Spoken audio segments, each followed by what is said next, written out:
बीते दिन आरजीकर केस को अब 100 दिन कंप्लीट हो गए हैं, पर जस्टिस का कोई नामो निशान नहीं दिख रहा। मामले इतने खराब है कि आए दिन अभी भी प्रोटेस्ट रुकते नहीं दिख रहे हैं और डॉक्टर्स की परेशानी बढ़ते जा रही है कि उन्हें इस केस में न्याय और प्रोटेक्शन कब मिलेगा। फॉर्मर सीजीआई डीवाई चंद्रचूड़ द्वारा formed NTF national task force से जहां डॉक्टर्स को उम्मीद थी कि वे उन्हें प्रोटेक्शन प्रोवाइड कर सकते हैं, वहीं बीते दिन इसी एनटीएफ ने उन्हें धक्का दे दिया जब उन्होंने सुप्रीम कोर्ट में ये सबमिट कर दिया कि डॉक्टर्स की प्रोटेक्शन के लिए एक सेंट्रल लॉ की कोई नीड नहीं है। डॉक्टर्स इस बात से जहां भड़के हुए दिखे और वहीं उनका गुस्सा इस केस में प्रोटेस्ट के रूप में निकल रहा है। हालांकि सीएलडी कोर्ट में अक्यूज्ड संजय रॉय के खिलाफ अभी भी ट्रायल शुरू हुई है और इसे अब 5वां दिन भी हो चुका है। इसी ट्रायल में आए दिन अब नई बातें सामने आ रही है और आखिर सीबीआई ने इस केस के रिस्पेक्ट में अब क्या बातें पेश की है, चलिए देखते हैं। हमने अब तक देखा है कि कैसे कोर्ट में आते समय संजय रॉय ने काफी कंट्रोवर्शियल स्टेटमेंट्स दिए हैं और वेस्ट बंगाल गवर्नमेंट के टॉप ऑफिशियल्स को टारगेट किया है।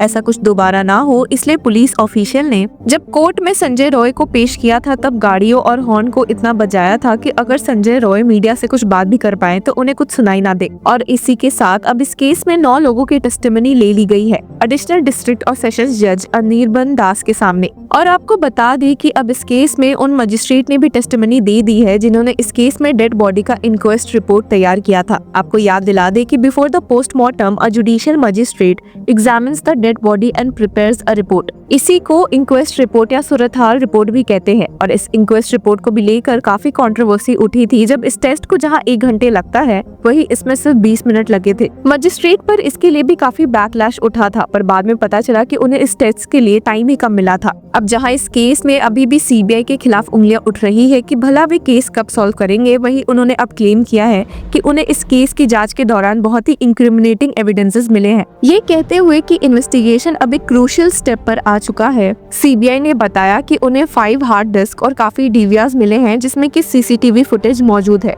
और जिसके साथ ही उन्होंने ये सारा evidence central forensic laboratory at Kolkata को भेज दिया है। और उधर से कुछ अपडेट आएंगे तो फिर इस केस में मॉन्डल और घोष के खिलाफ और सबूत मिलेंगे, जिसके बाद सीबीआई एक नया चार्जशीट फाइल करते हुए दोनों को एज अक्यूज्ड नेम कर सकती है। इसी के बारे में सीबीआई काउंसिल ने कोर्ट में जज के सामने अपनी दलील सुनाई थी जब घोष और मॉन्डल दोनों की ओर से बेल प्ली फाइल की गई थी and stated further investigation against both the accused is continuing on the aspect of destruction of evidence, delay in registration of FIR and to downplay the matter and larger conspiracy in the commission of the rape and murder। हालांकि आपको बता दें कि घोष की ओर से मौजूद lawyer Zoheb Rauf ने कहा कि भला सीबीआई इतनी एलिगेशंस लगा तो रही है पर उन्होंने अभी तक इस केस में कोई भी एविडेंस नहीं दिया है और बिना इसके वे घोष को और समय के लिए जेल में नहीं रख सकते। He stated, "The agency has not put any evidence against him for involvement in the rape and murder. Under these circumstances, he is liable to get bail if the agency fails to file a charge sheet within 60 days." लेकिन आपको ये भी बता दें कि जज ने दोनों की बेल प्ली को डिसमिस कर दिया है। अब दोनों को वापस से 2 सितंबर को कोर्ट में प्रोड्यूस किया जाएगा और इसी के साथ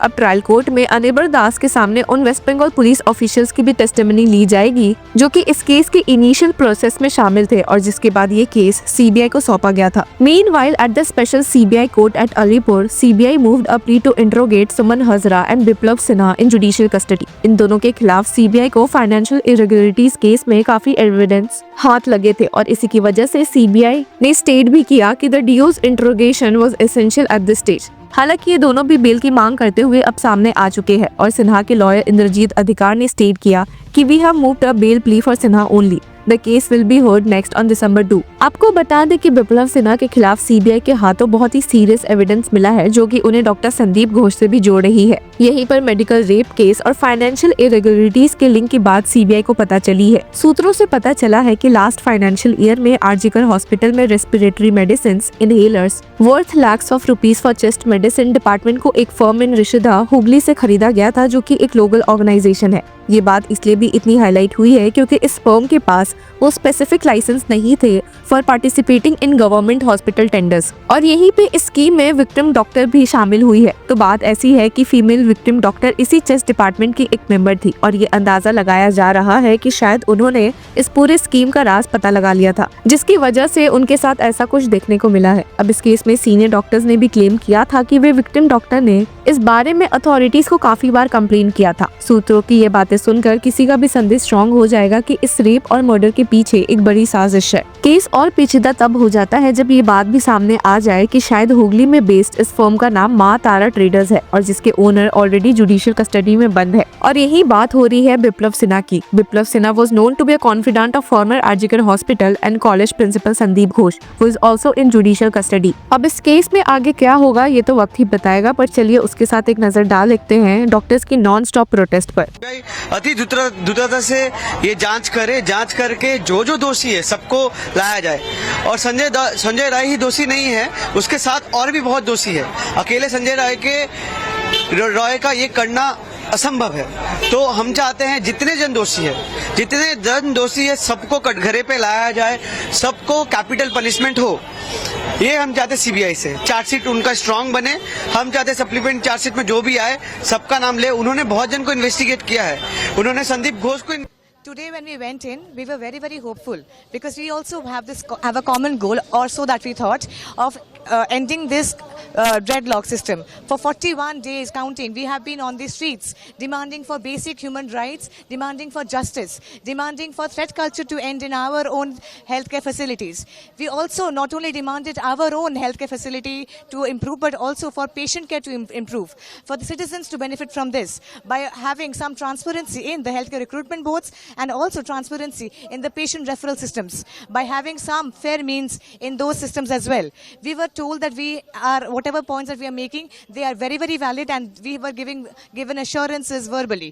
But when we asked for a minutes of meeting, we were told that we need to email them whatever our needs are, and based on that, they will later on verify those the pointers, and then maybe circle back to us with certain central directives. We are very hopeless.